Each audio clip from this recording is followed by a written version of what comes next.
Bueno, pues seguimos. We follow this with this intense afternoon talking about EHR and talent and EdTech. The next guest is Mercedes MacPherson. He's working in a very huge company.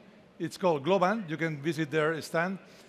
And I think that you were in the company for the last 17 years, so from the beginning of the company. So she's an expert in culture, collaborative culture, creating culture in the company, growing team, not losing the vision. The company, it's really important when the company grows and grows. So please, Mercedes. Yeah, you can speak here, or if you want a hand microphone. I'm a shorter person, so I need to accommodate. And you can change with this. Perfect. No, backwards. Perfect. Welcome. Thank you. Well, very happy to be here for the second year in a row and to talk about a subject that truly I'm passionate about, which is cultures. I've been working for Globant for 14 years, initially in Argentina, Colombia, now in Madrid. Very happy to have been a part of the growth of a company. We're over 28,000 people in 27 countries. I know it sounds like a big number and a big company, but it was built from scratch. And I was part of the original recruiting team. So this topic I'm truly passionate about. I'd like to share just a short video. I hope I can play it. Yes.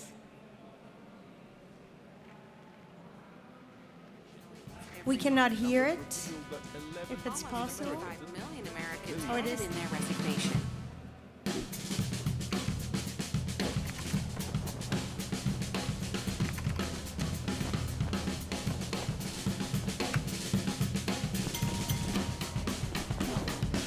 The Great Resignation is a huge wake-up call for organizations. And it's eye-opening for them because they're realizing that they need to offer more support to their employees. They tried to keep me in a specific position and didn't allow for that growth. Also greatly impact my time with my family.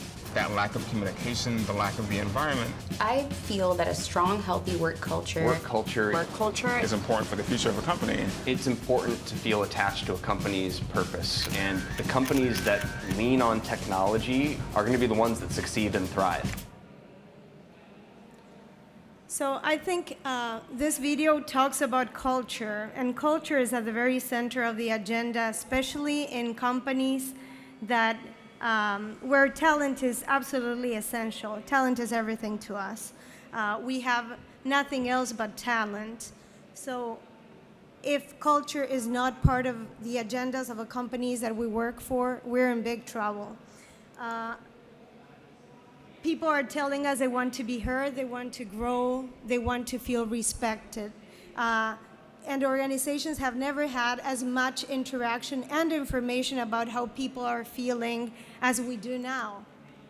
So I wanted to discuss a little bit or reflect about what does it mean to build a culture of collaboration. So every company would say in the world they want to build a company of a culture of collaboration, right? We understand that it means working towards shared goals, towards a common objective. It implies teamwork, it implies common values, it implies a common purpose. It implies sharing resources and learning and creating the conditions for this to happen. And when you go to culture, culture is a very profound concept. We just see the tip of the iceberg. It's not about having a bar with beer or a bowling alley. It's not about having amazing offices. Culture is really what happens when we make decisions every day. Culture is very much at stake when we face difficult and critical situations. And people are watching us. They're watching the signals that we send. They're watching every decision we make. So we should be focusing on cultures of collaboration. We should be focusing on creating those conditions. So why is it so hard if everyone would agree that they want to build a culture of collaboration?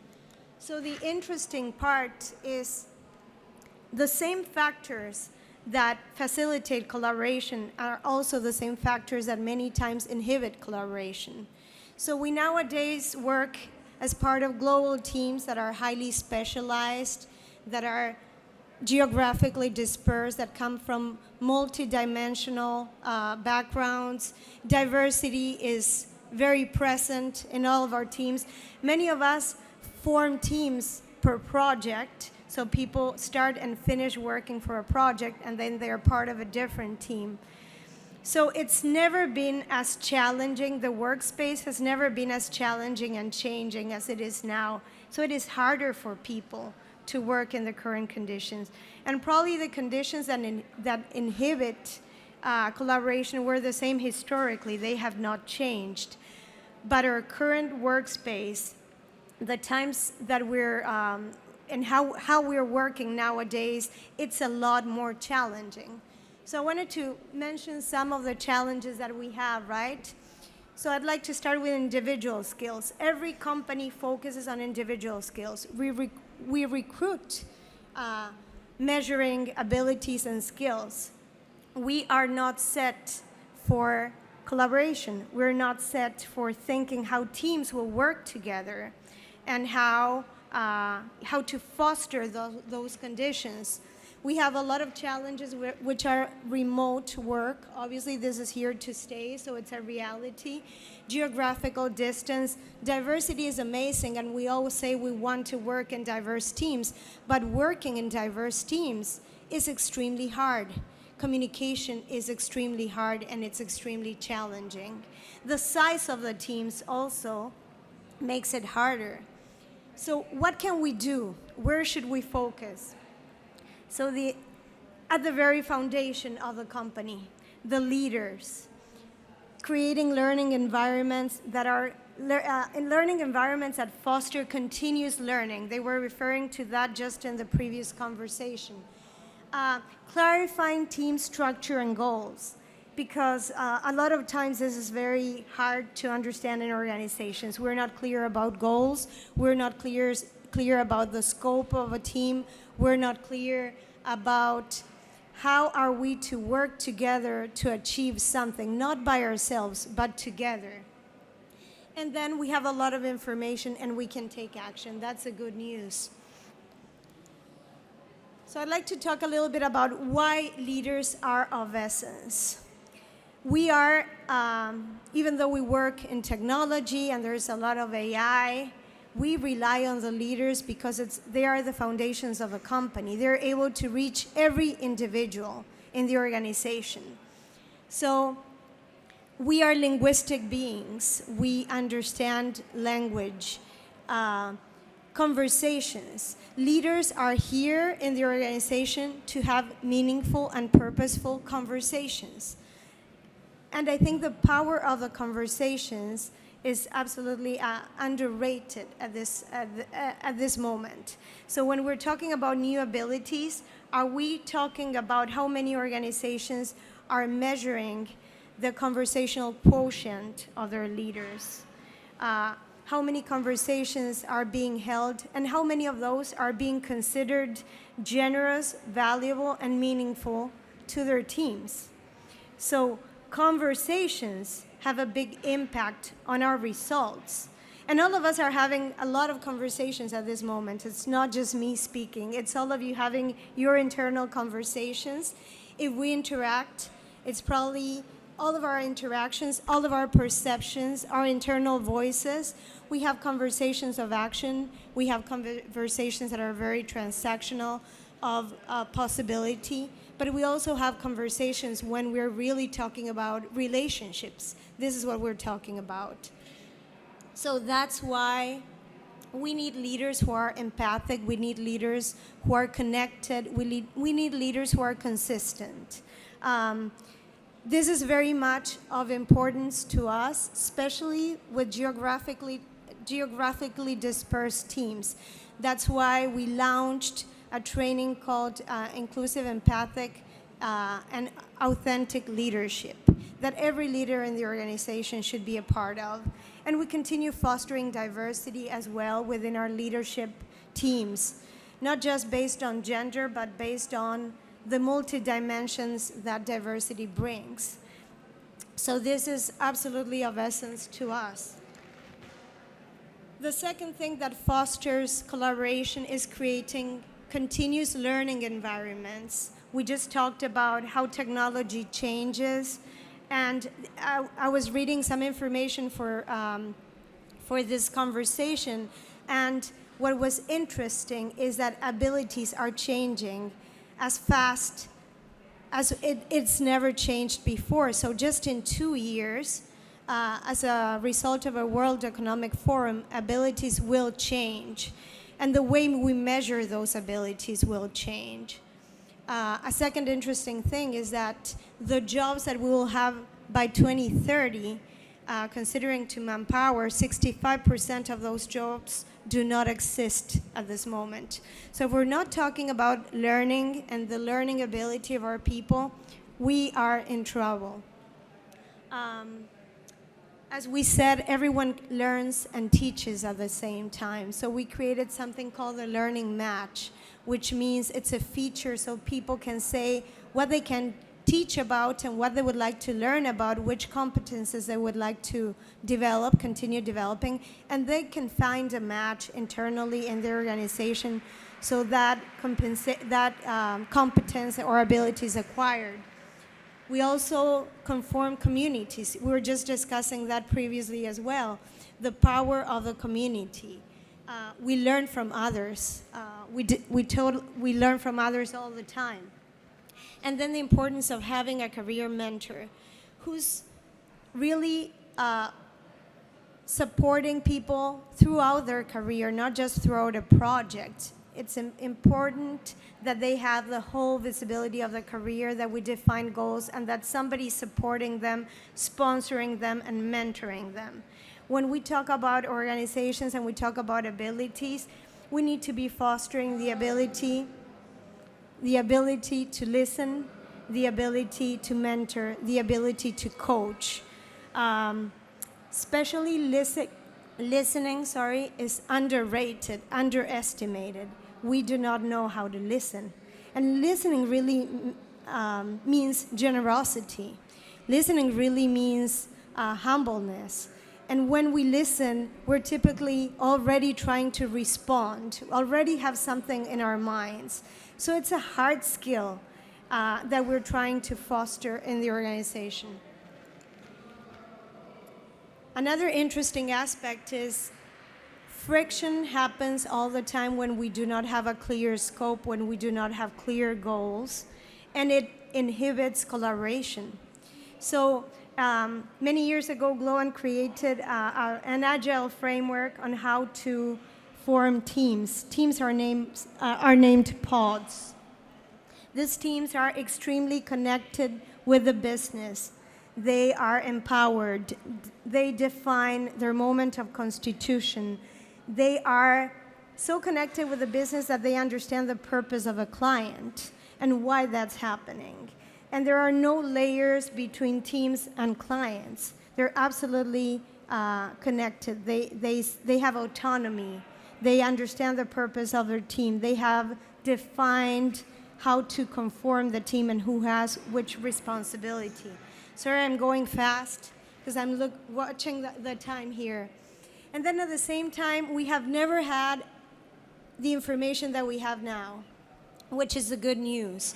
We understand who is isolated within the organization. We understand who's disengaging.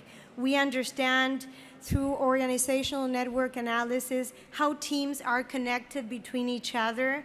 We can understand patterns of behavior, and we can understand and we can also help leaders and individuals by providing them with information. So for instance, we have a disengagement factor when people are changing their behavior, and we can send that information to a leader saying, hey, maybe something is happening in your team, and maybe it's a good time to reconnect with this individual. And this individual is not receiving feedback or has not received any recognition, in the last month. So it's also a moment where we have a lot of inputs when we're able to help our leaders in terms of providing visibility and helping them move towards action. We have a lot of information here where the systems are helping us, providing us with that type of visibility. I would also like to mention Start Me Up, Better Me, and what we have done with Globant University is really connecting three major aspects. So Start Me Up is a recognition tool.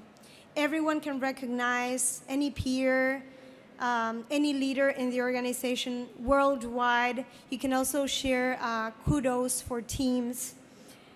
And it's also a wonderful way of bringing the values to life, to real life. So they're not just painted on the walls, on the t-shirts, on the cups. They take place in everyday life. They're part of our DNA. People actually change their signatures, and they say, hey, if I've helped you, say thanks with a star. Recognize me for something I've done to help you. Better Me is our continuous feedback tool.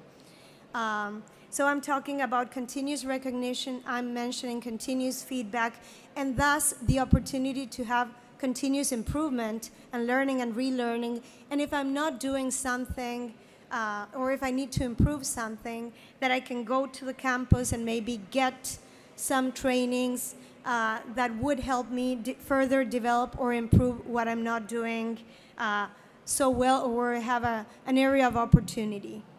So I think if we connect a culture of continuous recognition with a culture of continuous feedback and improvement, with a culture of continuous learning, connecting with the values, these are the types of things that need to happen by design that create culture every day.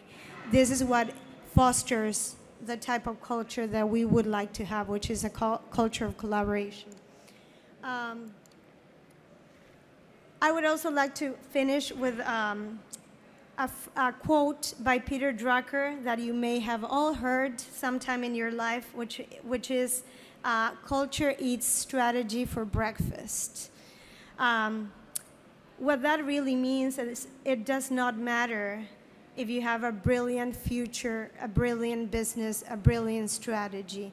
If you're not thinking about how to adapt processes, the companies that we work for, the vision, if we're not thinking about how to create safe workspaces where leaders are able to be vulnerable in order to create trust, where conversations will foster cooperation and cooperation will foster collaboration. Unfortunately, we're very uncomfortable with vulnerability, and we think we will only be able to be vulnerable when we trust someone. The bad news is it doesn't work that way. It works the other way around. So when we are vulnerable, we create the conditions for trust. When we trust, are we able to talk about safe workspaces or psychological safety or a lot of these concepts. So what I'm saying is that this really means it demands for design, it demands for intention. Our leaders need to be leaders that are committed towards creating these conditions. Our leaders need to be leaders that are involved, that are connected, that are consistent. So if culture and collaboration are not part of your strategy, our strategy, I think we'll have very challenging times ahead of us. So thank you very much. It was a true pleasure being here. Hope that some of these concepts have at least gotten you curious to go for more or to continue further developing what you're doing. Thank you for this opportunity. Very, very happy to have been here. Pleasure.